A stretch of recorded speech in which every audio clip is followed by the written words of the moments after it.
जय हिंद दोस्तों, स्वागत है आप सभी का। आज के इस क्लास में हम बौद्ध धर्म के बारे में जानेंगे। पिछले वीडियो में हमने आप लोगों को जैन धर्म के बारे में बताया कि जैन धर्म के संस्थापक कौन थे और महावीर स्वामी के बारे में फुल डिटेल में पिछले वीडियो में आपको जैन धर्म के बारे में जानने को मिला। आज की इस वीडियो में हम बौद्ध धर्म के बारे में जानेंगे कि बौद्ध धर्म का संस्थापक कौन थे और गौतम बुद्ध जो थे हमारे बौद्ध धर्म के संस्थापक थे। तो आज के इस क्लास में हम गौतम बुद्ध के बारे में पढ़ेंगे कि गौतम बुद्ध का बचपन का नाम क्या था, उनकी माता पिता कौन थे, उनको वैराग्य कैसे मन में आया कि हम वैराग्य लेते हैं, हम संन्यास लेते हैं, संसारिक जीवन को हम छोड़कर वैराग्य की जीवन अपनाते हैं। तो ये सब जो बात है आज हम इस वीडियो में समझेंगे। देखो, बौद्ध धर्म के संस्थापक गौतम बुद्ध थे। गौतम बुद्ध का जो जन्म है वो 563 ईसा पूर्व में हुआ। गौतम बुद्ध का जो जन्म है वो किस ईस्वी में हुआ? ईसा पूर्व में हुआ। तो 563 ईसा पूर्व में गौतम बुद्ध का जन्म होता है। कौन सा गांव में, किस स्थान पे? तो लुम्बिनी में। गौतम बुद्ध का जो जन्म है वो लुम्बिनी नामक स्थान पे होता है। कपिल वस्तु के लुम्बिनी नामक स्थान पे गौतम बुद्ध का जन्म होता है। इनके जो पिता हैं वो कौन रहते हैं? सुधोधन। गौतम बुद्ध के पिता का नाम सुधोधन होता है। और देखिए, ध्यान रखिएगा, महावीर स्वामी के पिता का नाम सिद्धार्थ था। यहाँ गौतम बुद्ध का नाम सुधोधन था। ये क्या थे? सतगण के मुखिया थे। इनकी माता का नाम माया देवी था। इनके जो गौतम बुद्ध के जो जन्मदाता जो जन्म दी थी माँ, उनका नाम माया देवी था। माया देवी की मृत्यु हो जाती। जैसे ही गौतम बुद्ध को जन्म देते हैं और वैसे ही माया देवी की मृत्यु हो जाती है। तो क्या करते हैं सब लोग, उनका माया देवी की मृत्यु के बाद इनका सुधोधन का दूसरा विवाह कराते हैं। उनकी किससे? तो उनकी मौसी से, मतलब कि इनकी साली से इनका विवाह होता है। किनका? तो सुधोधन का। जब उनकी पत्नी का डेथ हो जाता है तो उनको दूसरी विवाह करा दिया जाता है। दूसरा विवाह कराने के बाद जो लालन पालन होती है वो उनकी मौसी करती है। जो जैन बौद्ध धर्म के संस्थापक गौतम बुद्ध हैं, गौतम बुद्ध का जो लालन पालन है वो उनकी मौसी करती है, क्योंकि उनकी जो अपनी माँ थी जिसने उनको जन्म दिया, उनकी मृत्यु हो जाती है और मृत्यु होने के बाद उनका जो लालन पालन उनका मौसी करती है। तो उन मौसी का नाम क्या रहता है? तो प्रजापति गौतमी। मौसी का नाम क्या था? प्रजापति गौतमी। ये उनकी मौसी होती है। लालन पालन कहा जाता है जन्म देने से ज़्यादा जो हमें पाल पोस के बड़ा करता उसका अहमियत होता है। जो जन्म दे दिया और जो लालन पालन करके पोस पाल किया और संस्कार दिया वो उससे भी बड़ा माना जाता है। तो जो प्रजापति गौतमी थी वो उनकी सौतेली माँ थी, या हम कह सकते हैं वो मौसी थी जिन्होंने इनका लालन पालन किया। उनका बचपन का नाम सिद्धार्थ था। महावीर स्वामी का पिता का नाम सिद्धार्थ था नहीं। और यहाँ पे गौतम बुद्ध का बचपन का नाम सिद्धार्थ था। हम लोग बचपन में नाम रखता है ना, मम्मी कुछ नाम रख देता है, टुन्नू मुन्नू सुन्नू। तो इसी प्रकार जो गौतम बुद्ध थे उनका भी बचपन का नाम क्या था? सिद्धार्थ था। ध्यान रखिएगा, कंफ्यूजन नहीं होना चाहिए। गौतम बुद्ध का भी बचपन का नाम सिद्धार्थ है और जो महावीर स्वामी के पिता का नाम भी सिद्धार्थ है। तो यहाँ बचपन का नाम क्या है? सिद्धार्थ। किनका? तो गौतम बुद्ध का। गौतम बुद्ध के बचपन का नाम सिद्धार्थ। गौतम बुद्ध का विवाह 16 वर्ष की आयु में यशोधरा के साथ हुआ। जो गौतम बुद्ध का जो विवाह हुआ वो 16 वर्ष की आयु में यशोधरा के साथ करा दिया जाता है। देखिए, अब हम थोड़ा सा इनका जो विवाह के पहले की हुआ जो थोड़ा सा हम बताते हैं आप लोग को। जब गौतम बुद्ध का जन्म हुआ, जब बुद्ध भगवान का जन्म होता है ने, तो उसी समय ज्योतिष जो होते हैं वो लोग बता देते हैं कि ये जो लड़का है ने बड़ा होके क्या करेगा, इसके मन में वैराग्य उत्पन्न होगा और ये घर द्वार को छोड़कर सन्यासी जीवन ले लेगा। वो क्या करेगा? सन्यासी जीवन को अपना लेगा। तो सब सोचा नहीं क्यों नहीं बड़ा होवे तो शादी कर देवल जाए। शादी कर देंगे तो ये सब में उलझाल रहेगा। हमार मेहंदी देखिए, हम कैसन बाल बनाए, ये देखिए, इस सब में उलझाल रहेगा। तो ये अपना क्या करेगा? संसारिक जीवन को नहीं त्याग पाएगा। और लड़की आ जाएगी, उसको संभाल लेगी, जिससे वो क्या करेगा? सन्यासी नहीं ले पाएगा। तो उन लोग के घर वाले क्या किए? उनका विवाह करा दिए। 16 वर्ष की आयु में उनका विवाह करा देते हैं। पत्नी का नाम क्या रहता है? तो यशोधरा। यशोधरा के साथ उनका विवाह करा देते हैं। के साथ विवाह हो जाता है कितने वर्ष की आयु में? 16 वर्ष की आयु। इनके पुत्र का नाम राहुल था। इनका जो पुत्र का नाम राहुल था, गौतम बुद्ध के जो पुत्र थे उनका नाम राहुल था। देखो गौतम बुद्ध के पुत्र का नाम क्या हुआ? राहुल था। जब गौतम बुद्ध को एक महल में रखा जाता था। गौतम बुद्ध राजा थे, गौतम बुद्ध राजा, बहुत बड़ा राजा के बेटा थे, तो उनको महल में रखा जाता था। उनको संसारिक जीवन से अलग रखा गया। उनको ये पता नहीं था कि कोई आदमी बीमार पड़ता है, कोई आदमी मरता है। 16 वर्ष तक उनको, 17 वर्ष तक उनको पता नहीं था कि कोई आदमी मरता भी है, कोई आदमी बीमार भी पड़ता है, कोई आदमी बूढ़ा भी होता है। ये सब जितनी भी संसारिक जीवन का जो सच्चाई है उससे अलग रखा गया। किनको?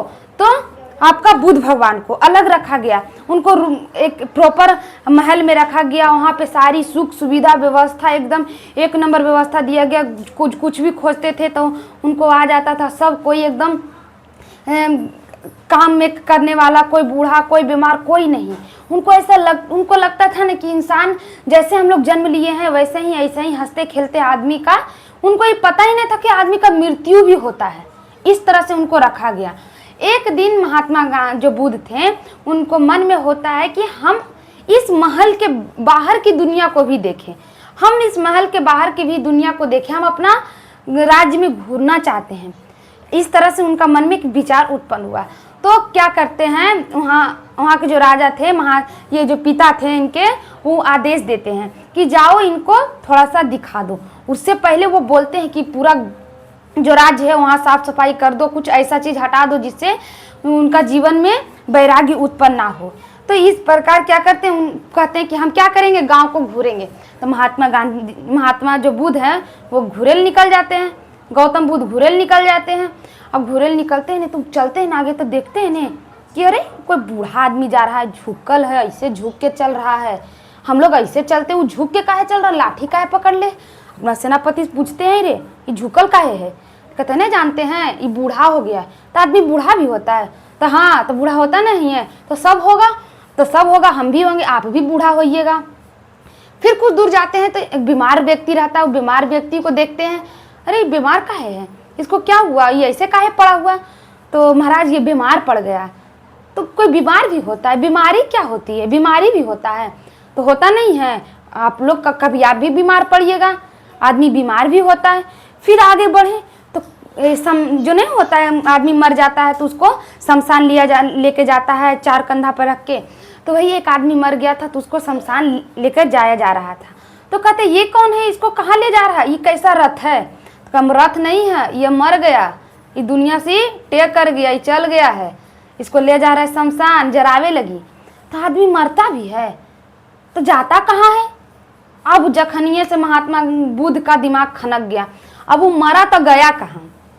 तो कह रहे मरता भी है, इंसान मरता भी है। तो कहता कि नहीं जी महाराज, मरता नहीं है, आप भी मरिएगा, हम भी मरेंगे, आप ही को मरना है। तो कहते मरता भी है। तो फिर जखनिए से सोचते रहते हैं मरा तो गया कहाँ। फिर कुछ दूर जाते हैं तो देखते हैं कि वो आदमी सन्यासी ले रहा है, मतलब सन्यास है, भगवान के ध्यान में नील है। ये कौची कर रहा है रे? तो कहता है ने ये सन्यास ले है, मतलब ये भगवान की प्राप्ति कर रहा है। जखनिए से उनका दिमाग नच गया कि अरे जब हमरा बूढ़ा होने हैं, जब बीमार पड़ने हैं, मरने हैं, तो काहे लगे हम इस संसारिक जीवन में उलझ के अपना टाइम वेस्ट करें, क्यों ना हम भी भगवान के खोज में और ज्ञान के खोज में निकल जाएं। उसी समय से महात्मा बुद्ध का दिमाग दौड़ने लगा। और जे डर था, जिस डर से उसको ब्याह कराया गया, वो डर सामने आइए गया। सोचो, ज्योतिष बोल दिया था कि लड़का के कतनो कुछ कर लीजिएगा, इसको वैराग्य उत्पन्न होगा, इस संन्यास लेबे करेगा। तो देखो यही बात हमने यहाँ लिखा है कि सिद्धार्थ जब कपिल वस्तु की सैर पर निकले तो उन्होंने 4 दृश्य को देखा। जब उस सैर पर निकले तो 4 दृश्य के देखा, बूढ़ा व्यक्ति, एक बीमार व्यक्ति, सब और सन्यास को देखा। तब उनका दिमाग, अरे अब हमको भी इस सब मोह माया को त्याग कर हमको भी सन्यास लेना, अब हमको भी ज्ञान की प्राप्ति करना, हमको भी वहां जाना है जहां इंसान मर के जाता है। तो जो मर के जाता है हमको जिंदे जाना है, मतलब हमको जिंदे में आत्मा रहते हुए, जीवन रहते हुए हमको भगवान की प्राप्ति करना है। इस तरह का विचार, इस तरह का वैराग्य किसके मन में आया? तो बुद्ध भगवान के मन में इस तरह का वैराग्य उत्पन्न होता है। इस प्रकार का संन्यास जीवन अपनाने का वैराग्य किसके जीवन उत्पन्न होता है? तो महात्मा बुद्ध को। तो देखिए, सांसारिक समस्याओं को व्यर्थ होकर सिद्धार्थ ने 29 वर्ष की अवस्था में ही गृह त्याग दिया। उनका जब ये बेटा होता है, बेटा हो जाता है, बेटा होने के बाद वो 29 वर्ष की आयु में, कितने वर्ष की आयु? 29 वर्ष की आयु। जो महावीर स्वामी थे वो 30 वर्ष की आयु में अपना घर को त्याग कर संन्यास जीवन ले लेते हैं। लेकिन जो महात्मा बुद्ध हैं वो 29 वर्ष में की करते हैं? सन्यासी जीवन को ले लेते हैं। सन्यासी जीवन क्या होता है? अपना मोह माया को त्याग कर, अपने जो सांसारिक जीवन को त्याग कर सिर्फ भगवान की खोज या ज्ञान का खोज में कोई निकल जाना या वनों में रहकर तपस्या करना ही सन्यास कहलाता है। तो यही सन्यास का लेवले निकल जाते। कितने वर्ष की आयु? 29 वर्ष की आयु में। कौन? तो महात्मा बुद्ध 29 वर्ष की आयु में वो अपना गृह त्याग कर देते हैं। महात्मा बुद्ध 29 वर्ष की आयु में वो गृह त्याग किए, जिससे बौद्ध धर्म को महाविनिष्क्रमण कहा गया। जो महात्मा थे, महात्मा बुद्ध, जब वो गृह त्यागे तो घर त्यागने को बौद्ध धर्म में क्या कहा जाता है? तो महाविनिष्क्रमण कहा जाता है। बौद्ध धर्म में गृह त्यागने को महाविनिष्क्रमण कहा जाता है। महाविनिष्क्रमण। अब देखिए, गृह त्याग दिए। गृह त्याग करने के बाद सिद्धार्थ ने वैशाली के अलार कलाम से सांख्य दर्शन की शिक्षा ली। जब वो गृह त्याग दिए कि हमको जाना है सन्यासी जीवन में, हमको ज्ञान की प्राप्ति में जाना है, तो वो गए नहीं। तो जैसे वैशाली पहुंचे ने, उसी उनको एगो आदमी मिल गया, अलार कलाम नाम के आदमी थे। उन्होंने उनको शिक्षा दिया, क्या? सांख्य दर्शन की। उन्होंने उनको सांख्य दर्शन की शिक्षा दी। वो उनके पहले गुरु हुए। जब वो गृह त्यागे तो उनके वो पहले गुरु हुए जिन्होंने उन्हें सांख्य दर्शन की शिक्षा दी। तो पूछेगा कि गौतम बुद्ध के पहले गुरु कौन थे? तो अलार कलाम थे। उन्होंने कौन सी शिक्षा दी? तो सांख्य दर्शन की शिक्षा दिए अलार कलाम ने। ये इनकी पहले गुरु थे। अब देखिए, अगले वीडियो में हम जानेंगे कि बौद्ध धर्म को जो शिक्षा मिला, उन्होंने कहाँ कहाँ अपनी बौद्ध संगीति किया, कैसे कैसे वो अपना बौद्ध संगीति का प्रचार करते हैं, और भी बहुत इम्पोर्टेंट जानकारी आपको अगले वीडियो में मिलेगा। इसीलिए अगला वीडियो को स्किप ना करें। जय हिंद।